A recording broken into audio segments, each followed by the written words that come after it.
Hi namaste friends, welcome back to my channel simple Saviruchi. ಇವತ್ತಿನ ವಿಡಿಯೋದಲ್ಲಿ ನಾನು ತುಂಬ ಟೇಸ್ಟಿಯಾದಂತಹ ಹೆಲ್ದಿಯಾದಂತಹ ಹಾಗೆ ಗಣೇಶನಿಗೆ ತುಂಬ ಪ್ರಿಯವಾದಂತಹ ಕಾಯಿ ಕಡುಬನ್ನು ಯಾವ ರೀತಿ ಸುಲಭ ವಿಧಾನದಲ್ಲಿ ಮಾಡೋದು ಅಂತ ತೋರಿಸ್ತಾ ಇದ್ದೀನಿ. ತುಂಬ ಈಸಿಯಾದ ಮೆಥಡಲ್ಲಿ ತೋರಿಸ್ತೀನಿ ನಿಮಗೆ.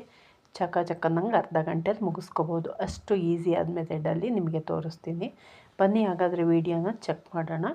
ನೋಡಿ, ಮೊದಲಿಗೆ ನಾನಿಲ್ಲಿ ಗೋಧಿ ಹಿಟ್ಟು ಮತ್ತು ಮೈದಾ ಹಿಟ್ಟು ಎರಡನ್ನೂ ಮಿಕ್ಸ್ ಮಾಡಿ ಒಂದು ಬಟ್ಲು ತೊಗೊಂಡಿದ್ದೀನಿ.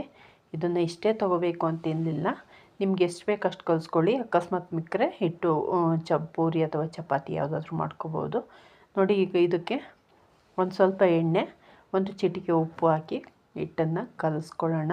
ಹಿಟ್ಟನ್ನು ನೀರಾಗಿ ಕಲಿಸೋದಕ್ಕಿಂತ ಮುಂಚೆ ಹಾಗೆ ಒಣ ಹಿಟ್ಟನ್ನು ಈ ರೀತಿ ಕೈ ಆಡಿಸ್ಕೊಂಡು ನಂತರ ನೀರಾಗಿ ಕಲಿಸ್ಕೊಳ್ಳೋಣ. ಹಾಗೆ ಆವಾಗ ಎಣ್ಣೆ ಎಲ್ಲ ಕಡೆ ನೀಟಾಗಿ ಹೊಂದ್ಕೊಳ್ಳುತ್ತೆ. ಹಿಟ್ಟನ್ನು ನಾವು ಮಾಮೂಲಿ ಚಪಾತಿ ಹಿಟ್ಟಿನ ಅದಕ್ಕೆ ಕಲಿಸ್ಕೋಬೇಕು. ಚಪಾತಿ ಹಿಟ್ಟು ಯಾವ ರೀತಿ ಕಲಿಸ್ತೀವೋ ಅದೇ ಅದಕ್ಕೆ ಕಲಿಸ್ಕೊಳ್ಳಿ. ಸ್ವಲ್ಪ ಗಟ್ಟಿಗೆ ಕಲಿಸ್ಕೋಬೇಕು, ತುಂಬ ಸಾಫ್ಟಾಗಿ ಬೇಡ. ನೋಡಿ, ಈ ರೀತಿ. ಈಗ ಇದನ್ನು ಒಂದು ಪ್ಲಾಸ್ಟಿಕ್ ಕವರ್ ಮುಚ್ಚಿ ನಂತರ ಒಂದು ಪ್ಲೇಟ್ ಮುಚ್ಚಿ ಎತ್ತಿಡೋಣ ಸೈಡಿಗೆ. ಒಂದು ಅರ್ಧ ಗಂಟೆ ನೆಂದ್ಕೋಬೇಕದು. ಈಗ ಅಲ್ಲಿ ಒಂದು ಮಿಕ್ಸಿ ಜಾರ್ ತೊಗೊಂಡಿದ್ದೀನಿ. ಮಿಕ್ಸಿ ಜಾರ್ಗೆ ನಾನು ಇಲ್ಲಿ ಕೊಬ್ಬರಿ ತುರಿದಿಟ್ಕೊಂಡಿದ್ದೀನಿ. ಇದು ಕೊಬ್ಬರಿ ಒಂದು ಕೊಬ್ಬರಿ ಅಂದರೆ ಒಂದು ಕೊಬ್ಬರಿ ಬರುತ್ತಲ್ಲ ಗಿಟ್ಕೊ, ಅದ್ರದ್ದು ಕಂಪ್ಲೀಟ್ ತುರ್ಕೊಂಡಿದ್ದೀನಿ, ಸ್ವಲ್ಪ ದಪ್ಪ ಸೈಜಿಂದು. ಅದನ್ನು ಒಂದು ಮಿಕ್ಸಿ ಜಾರ್ಗೆ ಹಾಕಿ ಒಂದು ಸಲ ಮಿಕ್ಸಿ ಮಾಡ್ಕೊಳ್ಳೋಣ. ನೋಡಿ, ಈ ರೀತಿ ಪುಡಿ ಆಗುತ್ತೆ. ಈಗ ಇದಕ್ಕೆ ನಾವು ಬೆಲ್ಲ ಸೇರಿಸ್ಕೊಳ್ಳೋಣ. ಬೆಲ್ಲ ನಿಮ್ಮ ಸಿಹಿಗೆ ಅನುಗುಣವಾಗಿ ಸೇರಿಸ್ಕೊಳ್ಳಿ. ಸ್ವಲ್ಪ ಸ್ವೀಟ್ ತಿನ್ನೋರಾದರೆ ಒಂದು ಸ್ವಲ್ಪ ಜಾಸ್ತಿ, ಕಡಿಮೆ ಸ್ವೀಟ್ ತಿನ್ನೋರಾದರೆ ಸ್ವಲ್ಪ ಕಡಿಮೆ ಸೇರಿಸ್ಕೊಳ್ಳಿ. ನಾನಿಲ್ಲಿ ಒಂದು ಬಟ್ಲಿತ್ತು ಕೊಬ್ಬರಿ, ಅದಕ್ಕೆ ಅರ್ಧಕ್ಕಿಂತ ಜಾಸ್ತಿ ಬೆಲ್ಲ ತೊಗೊಂಡಿದ್ದೀನಿ. ಎರಡನ್ನೂ ಸೇರಿಸಿ ಒಂದು ಸಲ ಮಿಕ್ಸಿ ಮಾಡ್ಕೊಳ್ಳೋಣ. ನೋಡಿ, ಈ ರೀತಿ ಕ್ಲೀನಾಗಿ ಮಿಕ್ಸ್ ಆಗಿದೆ. ಹಾಗೆ ನೀಟಾಗಿ ಸೂಸ್ಲ ರೆಡಿಯಾಗಿದೆ. ಲಮ್ಸಿದ್ರೆ ಈ ರೀತಿ ಕೈಯಾಗೆ ಒಂದು ಸಲ ಹಿಂಗೆ ಕೈ ಆಡಿಸ್ಕೊಂಡ್ರೆ ನೀಟಾಗಿ ಸೂಸ್ಲ ರೆಡಿ ಆಯಿತು. ಈಗ ಇದಕ್ಕೆ ನಾನು ಬಾದಾಮಿ, ಗೋಡಂಬಿ ಮತ್ತು ಪಿಸ್ತಾ ಈ ಮೂರನ್ನು ಕೂಡ ಈ ರೀತಿ ಸಣ್ಣ ಸಣ್ಣ ಪೀಸ್ ಮಾಡಿ ಇಟ್ಕೊಂಡಿದ್ದೀನಿ. ಅದನ್ನು ಸೇರಿಸ್ಕೊಳ್ಳೋಣ. ನೋಡಿ, ಎಷ್ಟು ಈಸಿಯಾಗಿ ರೆಡಿ ಆಯಿತು ಸೂಸ್ಲ. ಇದಕ್ಕೆ ಶೇಂಗಾ ಬೀಜ ಹಾಕು, ಕಡಲೆ ಹಾಕು, ಎಳ್ಳು ಹಾಕು, ಏನು ಬೇಡ. ಅವೆಲ್ಲದಕ್ಕಿಂತ ತುಂಬ ಟೇಸ್ಟಿಯಾಗಿರುತ್ತೆ. ಹಾಗೆ ಎಡೆಗೂ ಕೂಡ ಮಾಡ್ಕೋಬೋದು, ಸಂಕಷ್ಟಿ ಪೂಜೆ ದಿನ ಮತ್ತು ಗಣೇಶ ಹಬ್ಬಕ್ಕೂ ಕೂಡ ಮಾಡ್ಬೋದು. ನೋಡಿ, ಈಗ ಹಿಟ್ಟು ನೆಂದ್ಕೊಂಡಿದ್ದೆ, ಒಂದು ಅರ್ಧ ಗಂಟೆ ನೆನೆಯಲಿಕ್ಕೆ ಬಿಟ್ಟಿದ್ದೀವಲ್ಲ, ಹಿಟ್ಟು ನೆಂದಿದೆ. ಈಗ ಇದನ್ನ ಒಂದು ಸ್ವಲ್ಪ ಹಿಟ್ಟು ತೊಗೊಂಡು ಈ ರೀತಿ ಕೈಯಲ್ಲಿ ರೋಲ್ ಮಾಡ್ಕೊಳ್ಳಿ. ರೋಲ್ ಮಾಡಿಕೊಂಡು ಒಂದು ಚಾಕು ಸಹಾಯದಿಂದ ಕಟ್ ಮಾಡಿದರೆ ನಿಮಗೆ ಬಿಲ್ಲೆಗಳು ಈವನ್ನಾಗಿ ಬರುತ್ತೆ. ಇಲ್ಲ ಬೇಡ ನಮಗೆ ಹಾಗೆ ಕೈಯಲ್ಲೇ ಮಾಡ್ತೀವಿ ಅಂದರೆ ಅದು ಓಕೆ. ನಾನಿಲ್ಲಿ ತೋರಿಸ್ತಾ ಇದ್ದೀನಿ. ಈ ರೀತಿ ನೋಡಿ, ಈವನ್ನಾಗಿ ಬರ್ತವೆ ಬಿಲ್ಲೆಗಳು. ಈ ರೀತಿ ಮಾಡ್ಕೊಳ್ಳೋದ್ರಿಂದ ಮಾಡಿಕೊಂಡು ಬೇಗ ಬಿಲ್ಲೆನ ರೆಡಿ ಮಾಡ್ಬೋದು. ಈಗ ನಾನು ಯಾವ ರೀತಿ ಉದ್ದಾಗಿ ಮಾಡ್ತೀವಲ್ಲ ಕರ್ಜಕಾಯಿ ಮತ್ತು ಕಾಯಿ ಕಡುಬು ಎಲ್ಲ, ಅದನ್ನು ಯಾವ ರೀತಿ ಮಾಡೋದು ಅಂತ ತೋರಿಸ್ತೀನಿ.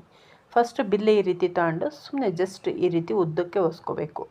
ಅಡ್ಡಡ್ಡ ಒಸಿಬಾರ್ದು, ಜಸ್ಟ್ ಉದ್ದಕ್ಕೆ ಒಸ್ಕೋಬೇಕು.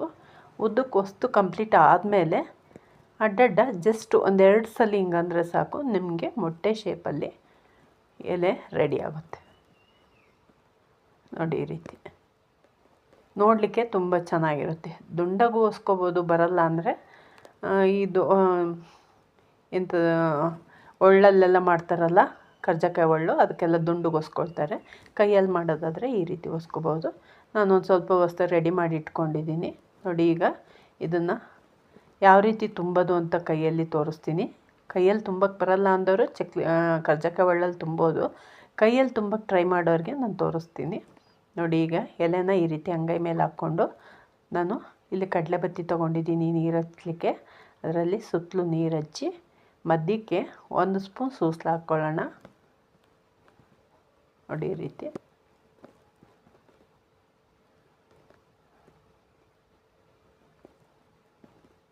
ಸೆಂಟ್ರಿಗೆ ಮಾಡಿಕೊಂಡು ನೋಡಿ, ಆ ಕಡೆ ಎಡ್ಜಿಂದ ಈ ರೀತಿ ಒಂದು ಸ್ವಲ್ಪ ಫೋಲ್ಡ್ ಮಾಡೋ ತನಕ ಫೋಲ್ಡ್ ಮಾಡಿ, ನಂತರ ನಾವು ಲೆಫ್ಟ್ ಹ್ಯಾಂಡ್ ಇದೆಯಲ್ಲ, ಲೆಫ್ಟ್ ಹ್ಯಾಂಡಲ್ಲಿ ಹೆಬ್ಬೆರಳನ್ನು ಹಿಂಗೆ ಸೆಂಟ್ರಿಗೆ ಇಟ್ಕೊಳ್ಳೋಣ. ಇಟ್ಕೊಂಡ್ರೆ ನಮಗೆ 2 ಎಲೆನ ನೀಟಾಗಿ ಪ್ರೆಸ್ ಮಾಡ್ತಾ ಬರ್ಬೋದು, ಬೆರಳನ್ನು ಹಿಂದಕ್ಕೆ ತೆಕ್ಕೊಳ್ತಾ. ನಿಮಗೆ ಈಸಿಯಾದ ಮೆಥಡಲ್ಲಿ ತೋರಿಸಿದ್ದೀನಿ.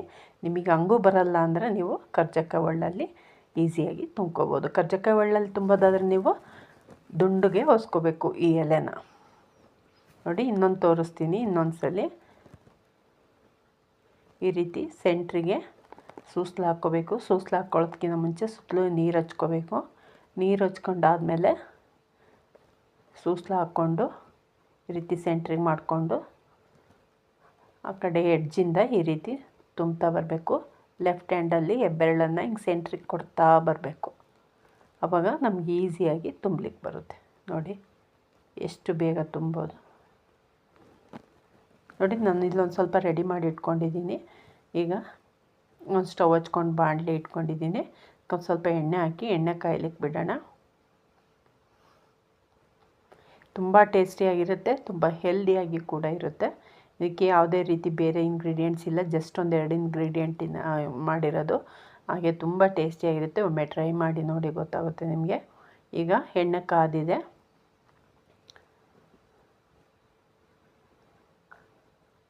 ನಿಮಗೆ ಎಷ್ಟು ಬೇಕೋ ಅಷ್ಟು ಸೇರಿಸ್ಕೊಡಿ ಕರಿಲಿಕ್ಕೆ.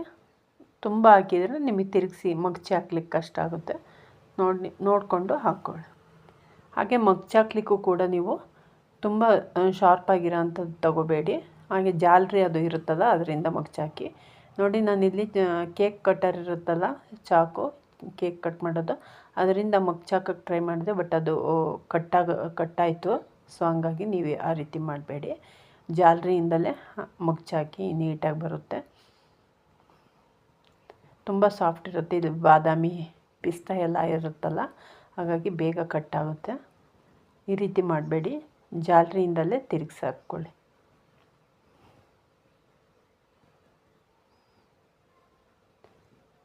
ಎರಡು ಸೈಡು ನೀಟಾಗಿ, ಅಂದರೆ ಕಡಿಮೆ ಉರಿನಲ್ಲೇ ಬೇಯಿಸ್ಕೋಬೇಕು. ಆದಷ್ಟು ಕಡಿಮೆ ಉರಿನಲ್ಲಿ ಬೇಯಿಸ್ಕೋಬೇಕು. ನಿಮಗೆ ಕ್ರಿಸ್ಪಿಯಾಗಿ ಬರುತ್ತೆ.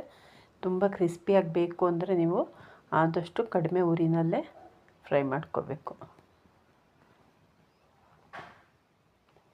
ಈ ರೀತಿ ಎರಡು ಸೈಡು ಮಗ್ಚಾಕ್ಕೊಂಡು ಕಡಿಮೆ ಉರಿನಲ್ಲಿ ಈ ರೀತಿ ಒಂಬಣ್ಣ ಬರೋವರೆಗೂ ಕರ್ಕೊಂಡ್ರೆ ನಮಗೆ ರುಚಿಯಾದಂತಹ ಹಾಗೆ ತುಂಬ ಹೆಲ್ದಿಯಾದಂತಹ ಕಡಿಮೆ ಸಮಯದಲ್ಲಿ ಮಾಡುವಂತಹ ಕಾಯಿ ಕಡುಬು ರೆಡಿಯಾಗಿದೆ.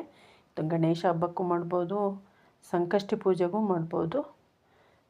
ಇಷ್ಟ ಆಗಿದೆ ಅಂದ್ಕೊಂಡಿದ್ದೀನಿ ವೀಕ್ಷಕರೇ. ಇಷ್ಟ ಆಗಿದ್ದರೆ ಒಂದು ಲೈಕ್ ಕೊಡೋದನ್ನು ಮರಿಬೇಡಿ. ಯಾರೆಲ್ಲ ಸಬ್ಸ್ಕ್ರೈಬ್ ಮಾಡ್ಕೊಳ್ದೆ ನೋಡ್ತಿದ್ದೀರಾ, ಪ್ಲೀಸ್ ಸಬ್ಸ್ಕ್ರೈಬ್ ಮಾಡ್ಕೊಳ್ಳಿ, ಸಪೋರ್ಟ್ ಮಾಡಿ. ನಿಮ್ಮ ಅನಿಸಿಕೆಗಳನ್ನ ಕಮೆಂಟ್ ಬಾಕ್ಸಲ್ಲಿ ತಿಳಿಸಿ. Thank you for watching. Bye.